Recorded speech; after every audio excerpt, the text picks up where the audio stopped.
கர்த்தருடைய பரிசுத்த நாமத்துக்கு மகிமை உண்டாவதாக. ஆண்டவரும் இரட்சகருமாகிய இயேசு கிறிஸ்துவின் நாமத்தினாலே அனைவரையும் வாழ்த்தி வரவேற்கிறோம். கர்த்தர் செய்த நன்மைகளை பகிர்ந்து கொள்ள விரும்புகிறோம். கர்த்தருடைய அனாதி தீர்மானத்தின்படி ஆண்டவர் எங்களை இணைத்தார்.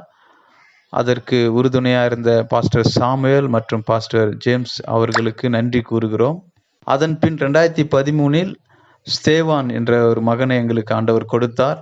ஆரம்பத்தில் ஸ்தேவானால் நடக்க முடியாது என்று டாக்டர் சொன்ன போதிலும் ஆண்டவர் சில ஆபரேஷன் மூலமாக நடக்க வைத்தார். மீண்டும் நன்றாக நடப்பார் என்று நாங்கள் நம்புகிறோம்.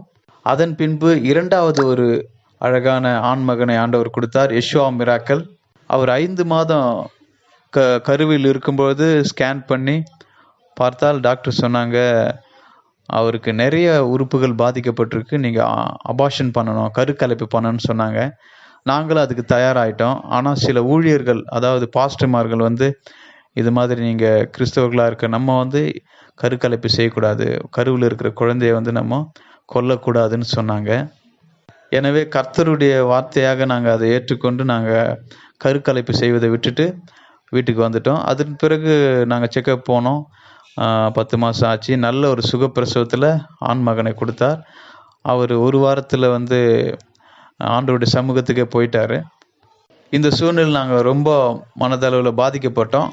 ஆனாலும் ஆண்டவர் எங்களுக்கு ஒரு சில காரியங்களை உணர்த்தினார். என்னென்னா, நம்ம இந்த உலகத்தில் பாடு கஷ்டம்லாம் இருக்கும். ஆனால் நம்ம இந்த உலகத்தில் இந்த உலகத்துக்காக அல்ல, இதுக்கு பிறகு ஒரு உலகம் இருக்குது, வாழ்க்கை இருக்குது. அதுதான் மோட்ச லோகம், அதுதான் முக்கியம் அப்படின்ட்டு ஆண்டவர் உணர்த்தினார். 2வது விஷயம் பார்த்தீங்கன்னா, இயேசு கிறிஸ்துவும் இந்த உலகத்தில் நம்முடைய பாவங்களுக்காக பல கஷ்டங்கள் பட்டு சிலுவையில் மரித்து 3ஆம் நாள் உயிரோடு வந்தார். அதை உணர்த்தினார். 3வது காரியம் என்னென்னு பார்த்தீங்கன்னா, ஒரு குழந்தை இறந்து போனதுக்காக இவ்வளோ கஷ்டப்படுறீங்க, ஆனால் அநேக பேர் இயேசுவை அறியாமல் நரகத்துக்கு போகிறாங்க, அவங்களை குறித்து நீங்கள் யோசித்து பாருங்கள் அப்படின்ட்டு எங்களுக்கு உணர்த்தினார்.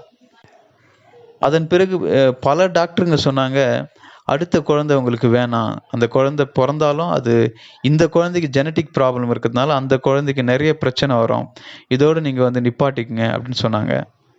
ஆனால் டாக்டருங்க சொன்னது எல்லாவற்றையும் கர்த்தராகிய இயேசு கிறிஸ்து பொய்யாக்கினார். பாருங்க, பரிபூர்ணமான மகனை கொடுத்தார் எங்களுக்கு, ஜான் த பேப்டிஸ்ட், யோவான் ஸ்நானகனை.